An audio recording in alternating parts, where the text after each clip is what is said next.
안녕하세요. 오늘도 사연 살롱을 찾아주셔서 감사합니다. 저는 60대 중반의 여성이에요. 얼마 전 사연 채널을 알게 돼서 요즘 정말 열심히 듣고 있어요. 저도 사연을 보내시는 분들처럼 인생의 풍파를 겪어서 그런지 더 많이 공감하는 부분이 있는 것 같아요. 어릴 때부터 큰 욕심 없이 주어진 것에 만족하며 살아야 한다고 부모님께 배워서인지 저는 일확천금을 꿈꾼 적이 없었어요. 대신 남들에게 내가 할 수 있는 만큼 베풀고 도움이 필요한 사람은 도와주며 그렇게 살려고 노력했죠. 내가 남들에게 친절하면 남들도 잘해줄 거라고 젊을 때는 그렇게 믿으며 살았었네요. 하지만 그런 믿음이 산산이 깨지는 경험이 한 차례 있었답니다. 저는 몇 년 전 친구 같은 좋은 남자를 만나서 아주 늦은 재혼을 했어요. 원래는 지방에 살았었는데 그 사람과 함께 지금은 경기도에서 살고 있죠. 저희 부모님은 제가 20대 때 모두 돌아가셨어요. 두 분 다 빗길에 교통사고로 갑자기 돌아가셔서 저는 슬픔을 잊기 위해 그저 일하고 또 일만 했었답니다. 그러다 보니 혼기를 놓치고 제대로 된 연애도 한번 못했어요. 나이가 좀 들었을 때 친척분이 소개한 남자와 구색을 맞춰 살아야겠다는 생각에 결혼을 했지만 그 남자의 바람길을 견디지 못하고 이혼을 하고 말았죠. 저는 그래도 내가 착하게 살면 언젠가는 나한테 돌아온다고 믿으며 살았어요. 다시 직장을 잡아서 일을 시작했는데 거기에서 저는 몇 년 전 부인을 병으로 잃고 혼자가 된 남자를 만나게 됐어요. 그 사람은 저를 마음에 들어했고 계속 만나자고 졸랐어요. 회사가 끝나면 친구도 취미도 없어 그저 집에서 지냈던 저는 그럴 거면 이 남자라도 만나자 하는 마음으로 그 사람과 사귀기 시작했어요.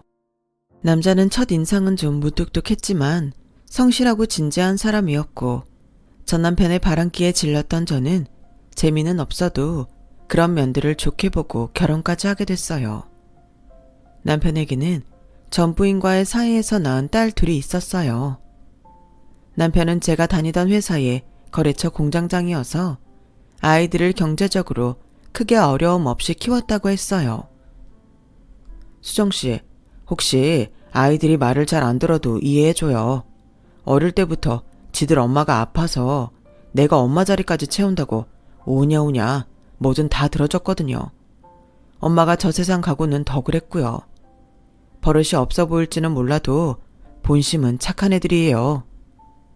라며 남편은 결혼 전 저에게 조심스럽게 말했어요. 걱정 말아요. 아이들이 얼마나 힘들었겠어요. 제가 노력해볼게요.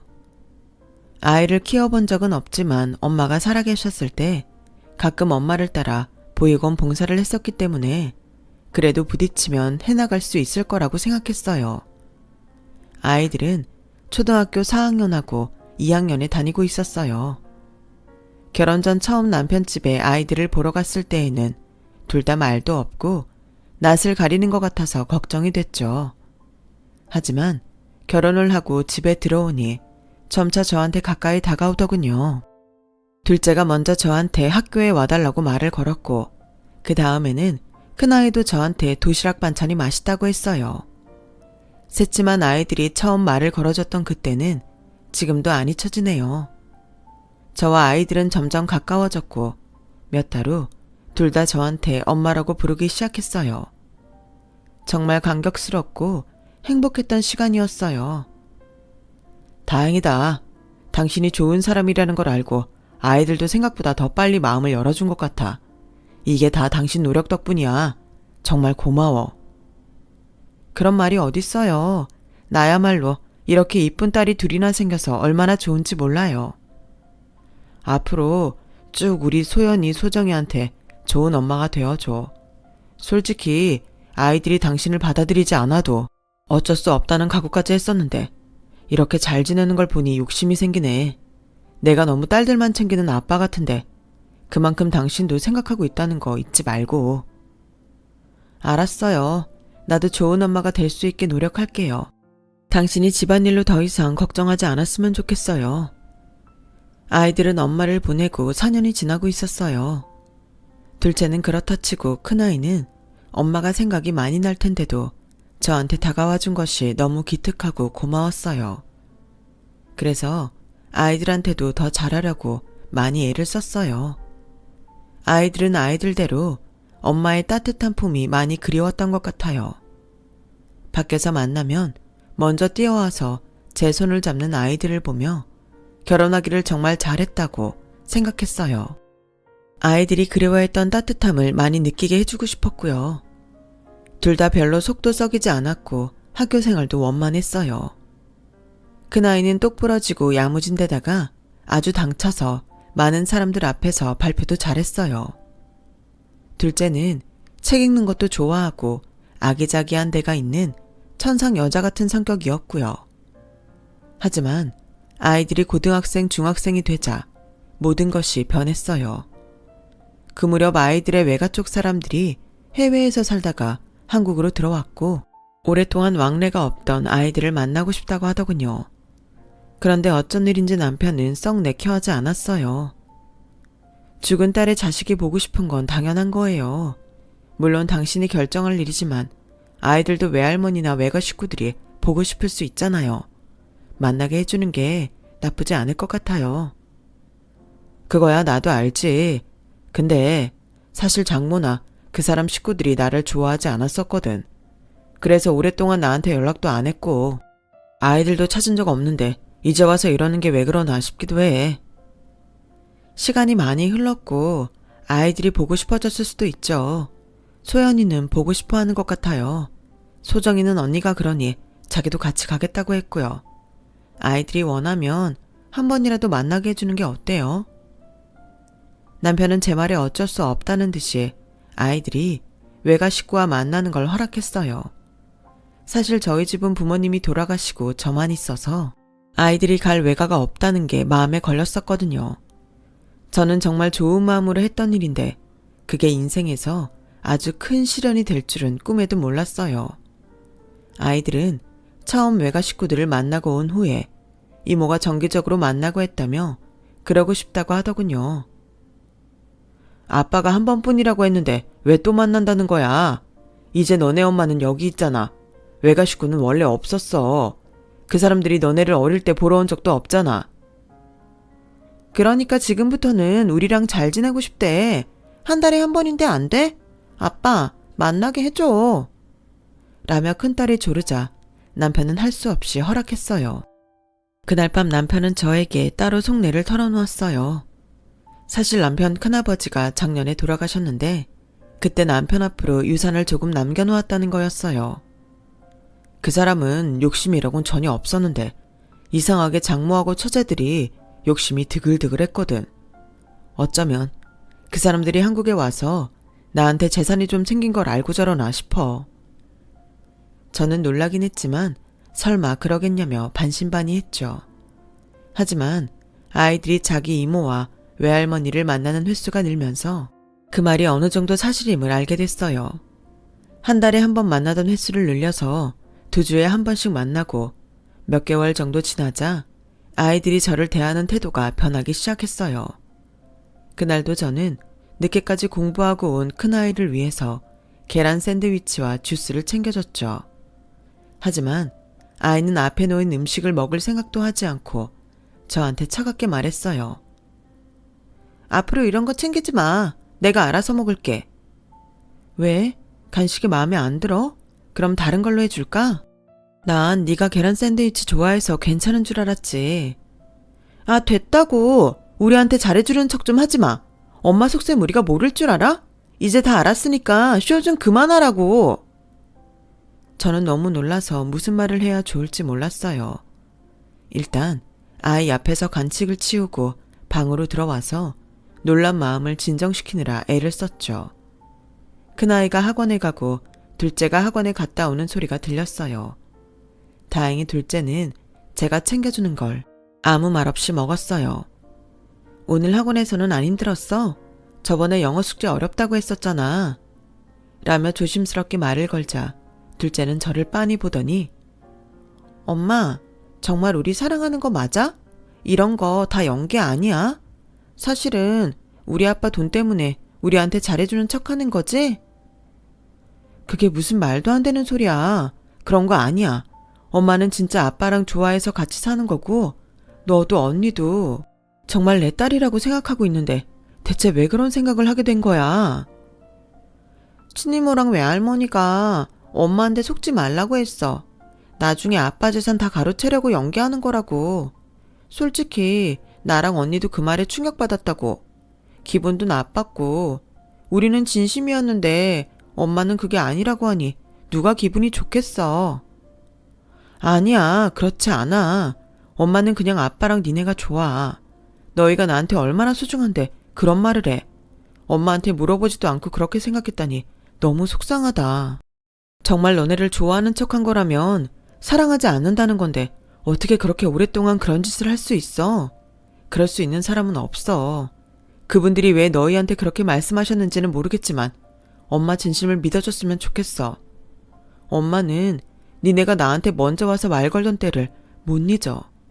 그때부터 소연이 소정이 너희를 내 자식으로 여기고 살았어. 그렇게 생각한 거지. 우리가 친자식은 아니잖아. 나나 언니도 화가 나는 건 어쩔 수 없어. 라며 둘째는 자기 방으로 들어가 버렸어요. 저는 남편한테 이 사실을 말할까 하다가 그만뒀어요. 안 그래도 남편 회사가 정 같지 않아서 공장에도 타격이 있다고 하더라고요. 이런저런 일로 속 썩는 게 많은 남편을 걱정하게 만들고 싶지 않았어요. 아이들은 이제 남편이 외가 사람들을 그만 만나라고 해도 말을 듣지 않았고 거기서 자고 오는 일도 많아졌어요. 평범한 이모나 외할머니라면 당연히 그러라고 하겠지만 그렇지가 않으니 저는 걱정이 됐죠. 아이들이 점점 더 저와 멀어지고 있었거든요. 그러다 결정적으로 아이들과 사이가 벌어지는 일이 생겼어요. 제가 백화점 세일하는 데에서 아이들 옷을 사왔는데 그걸 본 큰아이가 옷 가격표를 보더니 둘째가 손에 든 것까지 빼앗아 전부 휴지통에 집어넣더라고요. 소연아, 너 이게 무슨 짓이야? 옷이 마음에 안 들면 바꿔달라고 하면 되지. 왜 멀쩡한 옷을 버려? 멀쩡하긴 뭐가 멀쩡해. 이거 다 싸게 파는 것들이잖아. 소정아, 내가 그랬지? 이모랑 외할머니 말이 맞다고. 이거 봐. 진짜 우리한테 진심이었으면 이딴 싸구려나 사다 주겠냐고. 그동안은 우리가 몰라서 당했지만 앞으로는 어림없어. 그리고 우리 용돈도 아빠가 주라고 한 것보다 조금 줬지? 당장 제대로 다 내놔. 큰아이는 얼굴이 빨개지도록 악을 쓰며 소리를 질러댔어요. 둘째는 저를 차갑게 쏘아보더니 자기 방으로 들어가 버렸고요.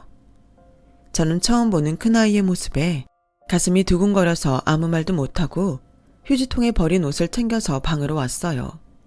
아이들 때문에 너무 속이 상했고 가슴이 아팠어요. 저는 다음날 큰아이 학원 앞에서 아이를 기다렸다가 같이 빵집에 들어가 좋게 말했어요. 소연아, 다 오해야. 내가 언제 너 싫다고 한 거 해준 적 있어? 사실 요즘 아빠 회사가 예전처럼 잘 되지가 않아서 이것저것 아낄 수 있는 걸 아끼고 있어. 네가 그렇게 상처받았다면 저 옷들 다 환불하고 세일 안 하는 걸로 사올게. 나는 너랑 소정이가 반해서 기죽을까봐 좋은 것만 해주려고 굉장히 노력했어. 그러니까 이모랑 외할머니 말만 믿지 말고 엄마가 하는 걸 좀 제대로 봐줘. 이런 말 하려고 날 붙잡은 거야? 진짜 이모랑 외할머니가 말한 대로네. 엄마가 분명히 우리랑 사이 갈라놓으려고 친한 척하면서 없는 말 할 거라고 했거든. 이제 아무리 말로 우리를 홀리려고 해봤자 소용없어. 그리고 용돈 당장 안 올려주면 나 의문회로 가버릴 거야. 그런 줄 알아. 라며 제가 붙잡은 손을 뿌리치고 먼저 나가버렸어요. 아이들은 이제 전처럼 저를 믿어주지도 않았고 저와 잠시라도 같이 있으려고 하지 않았어요. 당시 남편은 공장 일로 집에 늦게 들어와서 아침 일찍 나가느라 무슨 일이 있는지도 몰랐어요. 남편은 아이들 자는 모습밖에 보지 못했으니까요. 한참 아이들한테 돈이 많이 들어가는 때라 저는 두 아이의 원대로 해주기 위해서 남편이 출근하고 아이들이 학교 간 다음에 도우미로 다른 집에 가서 일을 해야 했어요. 조금이라도 생활비를 보태면서 저금도 해야 했거든요. 용돈을 남편 몰래 올려줬는데도 큰아이는 더 많은 돈을 달라고 떼를 썼어요. 결국은 저도 화가 나서 한마디 하고 말았죠. 지금 우리 집이 어떤 상황인 줄 알기나 해? 아빠가 왜 저렇게 늦게까지 일하시는데 넌 큰딸이면서 그런 걸 알아주려고 하지도 않아? 그렇게 돈이 필요하면 앞으로는 아르바이트라도 해. 지금 용돈도 니네 또래보다 훨씬 많잖아. 이제야 본색을 드러내는구나. 그래, 외할머니가 이럴 거라고 했어. 이래도 우리가 엄마를 오해한 거야? 엄마 하는 거 보면 다 이모랑 외할머니 말이 맞다고. 그동안 우리를 속였잖아. 아빠 재산 노린 거 맞잖아. 라며 소리를 지르며 화를 내더니 집을 나가버렸어요. 방에서 그걸 듣던 둘째는 가방을 들고 나와서 저랑 눈도 안 마주치고 학교에 가버렸고요. 그리고 얼마 안 가서 학교에서 연락이 왔어요. 소연이 어머니시죠? 저 소연이 담임인데요. 요즘 소연이가 지각도 많이 하고 수업 중간에 나갈 때도 많아요. 작년 담임하고 이야기해봤는데 안 그랬다고 하더라고요. 혹시 집에 무슨 일이라도 있나요? 걱정이 되네요. 제가 몇 번 불러서 이야기해봤는데 말을 안 해요. 이러다가 성적도 떨어지고 대학에 못 가게 될까봐 그래요. 원래 공부 잘하던 아이인데 아깝잖아요. 저는 음료 박스를 사들고 학교에 가서 담임 선생님께 죄송하다고 사과를 하고 아이한테 잘 이야기하겠다고 했어요. 하지만 첫째와 이야기할 방법이 없었어요. 저를 완전히 오해하고 아예 상대도 안 하려고 하거든요. 그래서 아이를 외가와 이야기를 해봐야 될 것 같아서 연락을 해봤지만 제 전화는 아예 받지도 않았어요. 한 번만 더 전화하면 가만히 있지 않을 거예요. 고소당하고 싶으면 알아서 해요. 라는 매서운 말만 들어야 했죠. 할 수 없이 저는 이 일을 남편에게 이야기했고 남편은 먼저 큰아이를 붙잡고 말을 들어보기로 했어요. 엉뚱하게도 큰아이는 제가 용돈을 조금만 준다며 아예 취직을 하겠다더군요. 하지만 저는 남편이 용돈으로 주는 것 외에도 더 많은 돈을 아이에게 주고 있었고 그걸 일일이 가계부에 적어 놓았어요. 남편도 그걸 보고 확인하고 있었기 때문에 큰아이 말이 사실이 아니라는 걸 알고 있었어요. 니네가 받는 용돈은 요즘 애들이 쓰는 돈보다 많아. 대체 그 돈으로 다 뭘 하는 거니? 그리고 요즘 세상에 고등학교는 안 나와서 어디 가서 일을 해? 사회가 그렇게 만만한 데인 줄 알아? 라며 남편이 세게 나가니 큰아이는 이모 말을 듣고는 백화점에서 물건을 사고 먹는 것도 비싼 것만 사 먹었다는 거였어요. 그런 걸 써야 사람이 고급이 되고 남들이 얕잡아 보지 않는다나요?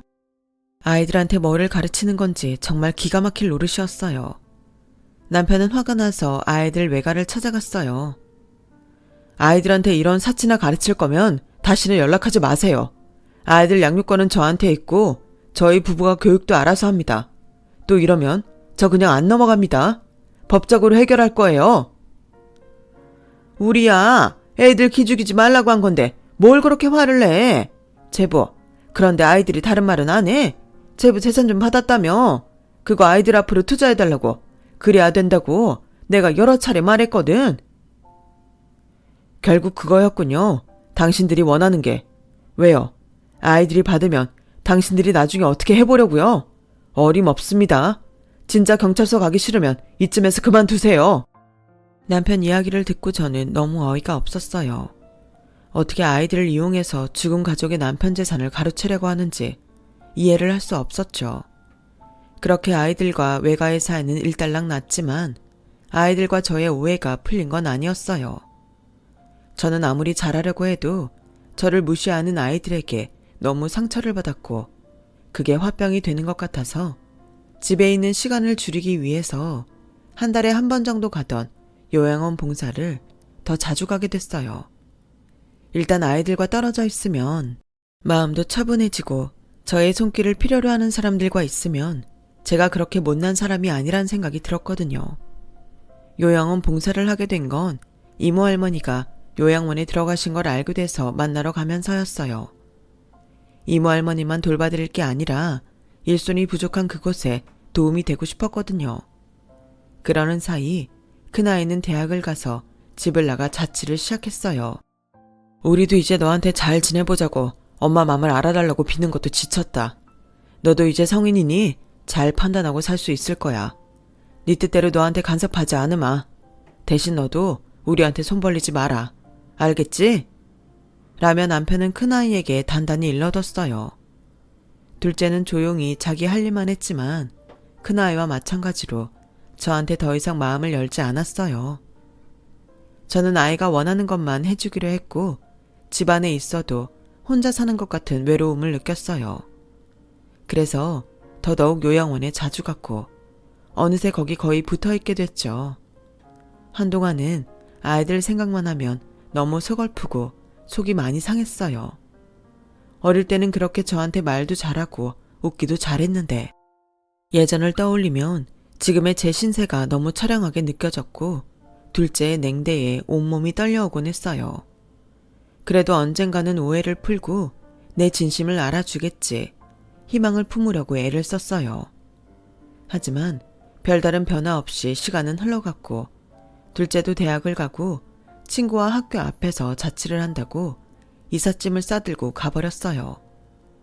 집에는 남편과 저 이렇게 둘만 남게 됐어요. 남편과 저는 서로 말은 하지 않아도 아이들 걱정에 하루도 마음이 편하지 않았어요. 애들이 끼리는 거르지 않는지 돈이 떨어지진 않았는지 누가 괴롭히는 건 아닌지 별별 생각이 다 들더라고요. 저는 남편 몰래 아이들 자취하는 데에 가서 책 안에 살짝 돈 봉투를 끼워놓고 오기도 하고 밀린 빨래를 해주기도 했어요. 당신 오늘도 소영이 소정이 사는 데 갈 거지? 나 다 알고 있었어. 당신이 내 눈치 보는 것도. 내가 당신한테는 정말 너무 미안해. 이렇게 마음 고생시키려고 결혼한 게 아닌데. 언젠가 그 녀석들이 당신 이런 마음을 알아줘야 될 텐데. 괜찮아요. 한창 예민할 때 아이들한테 이상한 말을 한 어른들이 나쁘죠. 저는 아이들이 아무 탈 없이 지내면 그만이에요. 저는 남편이 저를 알아주는 것만으로도 힘이 됐어요. 시간은 생각보다 빠르게 흘렀고 큰아이는 대학을 졸업했어요. 졸업식 때 저는 먼 발치에서 남편과 아이들이 사진 찍는 걸 지켜보기만 했죠. 그래도 어엿하게 학사모를 쓴 모습을 보니 너무 대견했어요. 큰아이보다는 둘째가 그래도 저한테 말을 하는 편이었어요. 한 번은 길에서 우연히 둘째를 만났는데 그래도 저를 피하지 않고 사람들한테 엄마라고 인사도 시키더군요. 그게 얼마나 고맙고 위로가 됐는지 몰라요. 저는 그날 둘째한테 고맙다고 전화를 했어요. 저도 아직은 뭐가 뭔지 잘 모르겠지만 그래도 엄마한테 나쁜 감정은 좀 없어졌어요. 인사 정도는 할 테니까 혹시 다시 보게 돼도 피하지는 마. 라는데 저도 모르게 눈물을 줄줄 흘리고 말았네요. 얼마 안 가서 큰아이는 취직한 회사에서 결혼할 사람을 만났다며 명절에 집으로 인사를 오겠다고 했어요. 저와 남편은 사윗감이 온다는 생각에 마음이 들떠서 이것저것 준비도 많이 하고 잠을 설칠 정도로 기뻤어요. 둘째도 언니와 형부 될 사람을 만난다고 집에 오겠다고 했어요. 그 말을 들으니 마음에 생기가 돌더라고요. 저는 아이들이 좋아하는 음식을 잔뜩 만들고 커튼도 싹 바꿔 달아놓고 아이들 방까지 다 청소를 했어요. 침대 커버머 이불도 새 걸로 싹 다 바꿔놓았죠. 명절날 아이들이 오자 시끌시끌 말소리에 오랜만에 사람 사는 집 같아서 정말 좋더라고요. 남편도 기분이 좋았는지 약주를 계속 마시더니 좀 취하는 것 같더라고요. 그래, 이게 가족이지. 이렇게 모이니 얼마나 좋은지 모르겠다. 자네, 우리 소연이랑 결혼하고 이렇게 잘 살아야 되네. 네, 명심하겠습니다, 장인어른. 그렇게 기분 좋은 시간이 끝나고 소연이 신랑감이 돌아간 뒤였어요. 남편은 계속 술을 마셨고 둘째한테도 이런저런 이야기를 했어요. 엄마도 나도 이제는 마음 편해졌으면 좋겠다. 너희 생각은 어떨지 몰라도 아빠는 매일매일 오늘 같기만 했으면 소원이 없겠어. 이 양반이 평소 잘 안 마시는 술 좀 잡수시더니 말이 많아지셨네. 우리야 애들만 잘 살아주면 편한 거죠. 달리 뭐 바랄 게 있겠어요. 라고 하자 큰아이가 그러더군요. 우리가 잘 살았으면 좋겠다니 하는 말인데, 아빠, 유산은 어떻게 나눌 거야? 아빠는 그거 미리 좀 생각해줘. 난 결혼하면 아이도 생길 거고 돈 들어갈 때가 많아지잖아. 소정이랑 똑같이 준다느니 그런 말 하면 안 돼. 그리고 엄마 뭐 꼭 챙겨야 되는 거 아니지? 저와 남편이 너무 놀라서 바로 말을 못하고 있는데 둘째가 그게 무슨 말이야? 그럼 내가 언니보다 덜 받아야 된다는 거야? 그런 말도 안 되는 소리가 어딨어. 난 내 목 제대로 챙겨 받을 거야. 웃기지 마. 어떻게 첫째랑 둘째가 같아? 이건 남자들만 따지는 거 아니라고 생각해. 나 너 엄마한테 연락해서 점수 더 딴 거 알고 있거든? 아빠, 소정이가 저렇게 여우라니까? 소정이는 엄마 좋아서 전화하고 인사하고 그러는 거 아니야. 다 속셈이 있다고. 언니는 자기가 그러니까 남들도 다 그러고 사는 줄 알지? 언니 이렇게 속물인 거 형부될 사람은 알고 있어? 라면서 싸우기 시작하는데 난리도 그런 난리가 없었어요. 저는 억장이 무너져 내렸어요. 방금 전까지 좋았던 분위기는 온데간데 없어지고 난장판이 돼서 아이들이 머리채를 잡고 싸웠거든요. 남편은 그런 애들을 보고 술이 다 깼는지 화를 냈어요. 니들은 아직 아빠가 이렇게 건강한데 유산 갖고 싸우기나 하냐? 어떻게 부모 생각은 요만큼도 안 해? 라고 하자 큰아이는 지금까지 아빠도 엄마 생각만 했지 우리 생각 안 했잖아요. 남편은 그 말에 충격을 받은 표정으로 동네 한 바퀴 돌고 오겠다며 밖으로 나가버렸어요.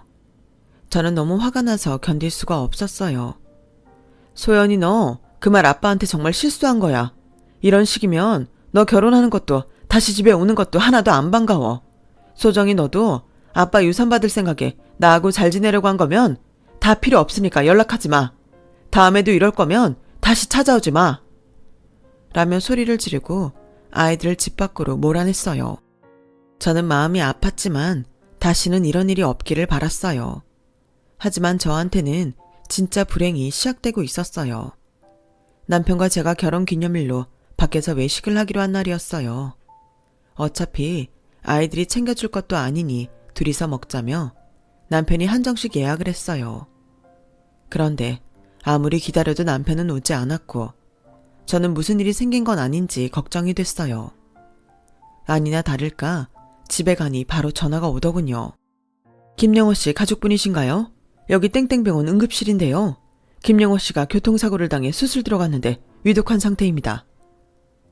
그 다음은 제가 뭘 했는지 기억나지도 않네요.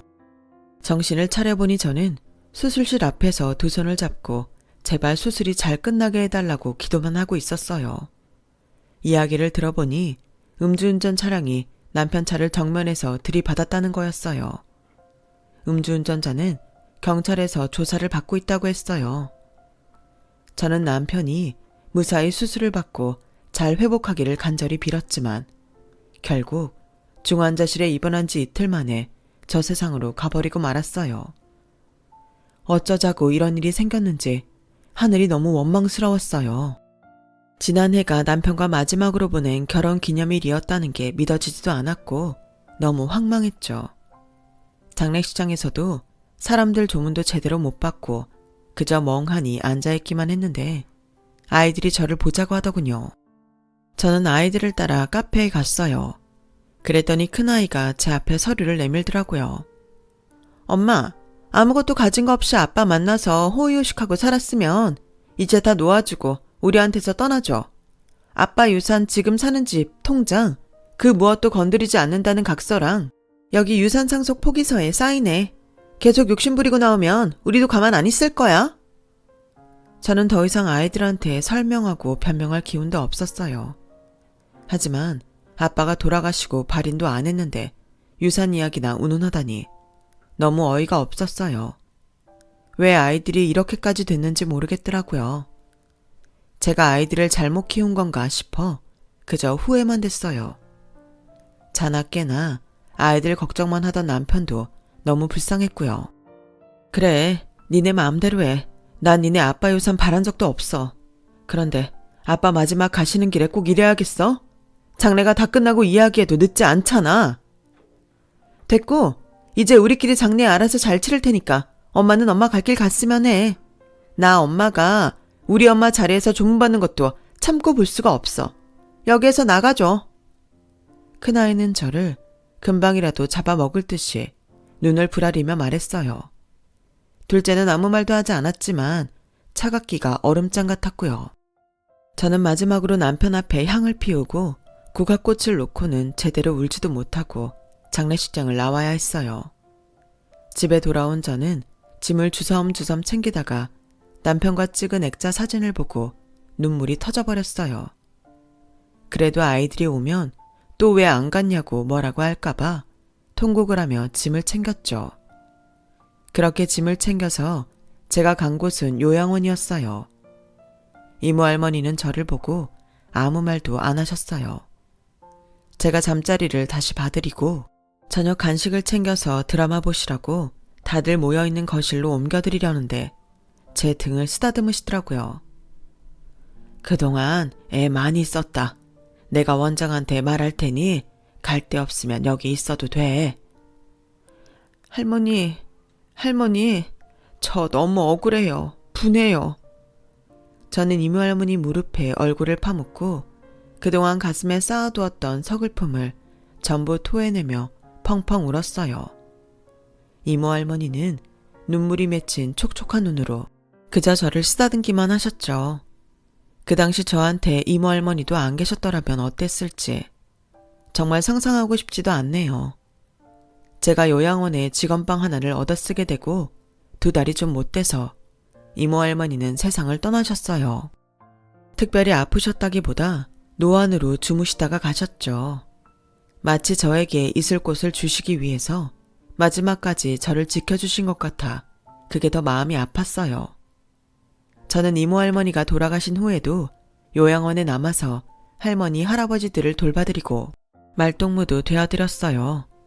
제가 따로 갈 곳이 있는 것도 아니었고 힘든 저에게 두말 않고 자리를 내어준 곳이었으니 더욱 잘하고 싶었죠. 그리고 일주일쯤 지났는데 잘 차려입은 중년 남자가 저를 보러 왔어요. 박수정 씨 맞으시죠?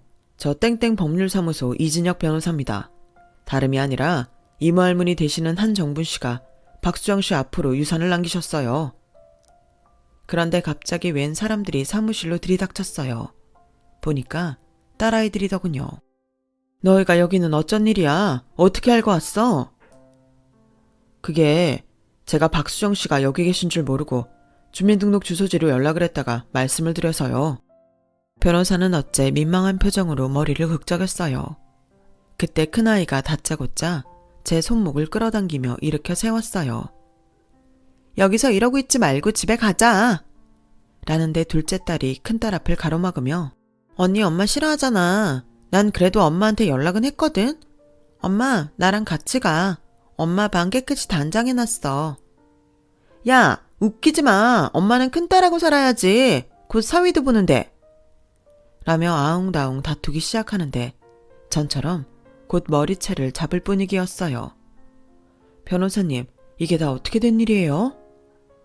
그게 제가 따님들한테 박수정 씨 앞으로 유산이 생겼다고 했더니 딸들은 제게 유산이 생겼다는 걸 알고 이렇게 서로 저를 데려가겠다며 요양원에까지 와서 싸우는 거였어요. 아니 대체 그 유산이 얼마나 되길래 이러는 거예요? 라고 묻자 변호사가 서류들을 내미는데 저는 평생 본 적도 없는 액수의 예금과 꽤 많은 평수의 땅까지 있더라고요. 자식이 없던 이모 할머니는 제 노후를 걱정하셔서 평생 모으신 재산을 전부 저에게 주고 떠나신 거였어요. 그 사실에 저는 눈물이 나서 어쩔 줄 모르겠는데 남편의 딸들은 그걸 챙기고 싶어서 싸움질이나 하고 있으니 속에서 열불이 올라왔어요. 너네 솔직히 말해봐. 내가 이런 유산을 받지 않았어도 날 찾았을 거야? 아니잖아. 니네 나 아빠 장례도 못 치르게 하고 유산 포기각서 받아서 쫓아낸 애들이야. 그게 불과 2달 전이라고. 그러던 니네가 이제 와서 이러면 내가 니네 진심을 믿겠어? 서연이 너 내가 니네 아빠 재산 노린 거라고 날 얼마나 모욕했어. 소정이 넌 얼마나 쌀쌀맞게 굴었어. 그래놓고 이제 와서 같이 살자고? 난 일 없어. 수억이 있어도 난 여기서 살 거야. 엄마 재산은 그냥 수억이 아니야. 그리고 엄마가 이렇게 돈이 잘 붙는 사람인지 어떻게 알았겠어? 엄마, 나는 결혼하면 아이도 낳고 돈 들어갈 때가 좀 많아? 나 좀 봐줘. 내가 세상 사는 게 얼마나 팍팍하면 이러겠어. 아니, 넌 니네 이모랑 외할머니한테 아주 제대로 교육받은 것 같아. 나랑 아빠는 너 그렇게 속 물러 안 키웠어. 너 이렇게 키운 그 사람들한테 돈 달라고 해. 엄마, 그럼 나랑 가. 나 알지? 난 언니처럼은 안 했잖아. 그래도 난 길에서 만나면 인사하고 친구들한테 소개도 했잖아. 내가 정말 잘할게. 다시 재미있게 살자. 아니야. 너도 똑같아. 말을 안 할 뿐이지. 속내는 니네 언니랑 같다고. 그게 아니면 니네 언니가 나 쫓아내는데 넌 왜 가만히 있었어? 그것만이 아니잖아. 장례식장 들어오는 것도 싫어했잖아. 그제야 딸들은 조용해지며 고개를 숙였어요. 변호사는 두 사람을 번갈아 보더니 이건 전적으로 박수정 씨의 권한이니까 두 분이 계속 박수정 씨가 원하지 않는 방향으로 끌어가게 되면 변호사로서 두 분을 법적 조치하라고 조언할 수밖에 없습니다. 들었지? 내가 니네 법원까지 끌고 가 볼까? 나 니들한테 완전히 정 다 떨어졌어. 너희가 다시 돌아와 주길 간절히 바란 적도 있지만 이제는 아니야. 나 너희들 누구하고도 안 살아. 나한테 돈 없으면 찾아도 안 봤을 너네 여기 안 온 셈 칠 거야. 변호사는 제게 상속서류에 사인을 해달라고 했어요. 사인을 하면서 보니 이모 할머니가 남기신 재산은 못해도 30억은 되더라고요. 아이들은 꼼짝도 않고 그 자리에 있었어요. 니네 백날 거기 그렇게 있어도 나 다시는 너희 안 받아들여. 사람은 돈보다 더 소중한 게 있는 건데 너희는 나한테서 그걸 빼앗았어. 나 너네한테 10원 한 장 안 줄 테니까 그렇게 알아. 제가 난생 처음 무섭게 말하자 아이들은 더 이상 말을 못하고 집으로 돌아가더군요. 유산을 받은 저는 세금을 내고 요양원에 많은 돈을 기부했어요. 그리고 거기서 가까운 데에 집을 사서 전처럼 매일 요양원에 가서 할머니 할아버지들을 돌봐드렸어요. 아이들은 어떻게든 저와 다시 지내보려고 별 아양을 다 떨었지만 마지막에 너무 큰 상처를 받아서인지 다시는 마음이 열리지 않았어요. 그렇게 혼자 지내다가 요양원에 오시는 분이 연결을 해주셔서 저처럼 아내를 먼저 보낸 남자분과 만나서 살게 된 거예요. 자기 연금도 있고 모아둔 돈도 있으니 우리 사는 데는 부족하지 않다고 웃으면서 이야기도 해주더군요. 상처받은 날들이 많았지만 마치 그 시간들을 보상해주는 것처럼 너무나 따뜻한 사람을 만나서 지금은 행복한 시간을 보내고 있어요. 아이들은 지금도 욕심을 못 버리고 저를 기웃거리는데 그때마다 남편이 어찌나 따끔하게 쫓아내는지 몰라요. 제 이야기는 여기까지예요. 제 사연을 들으신 모든 분들 다들 행복하시고 늘 건강하세요. 좋은 일을 하면 반드시 좋은 일로 돌아올 겁니다. 감사합니다. 여러분, 사연 댓글에 응원과 현명한 조언 부탁드려요. 좋아요와 구독은 저에게 큰 힘이 됩니다. 오늘도 좋은 일 가득하세요.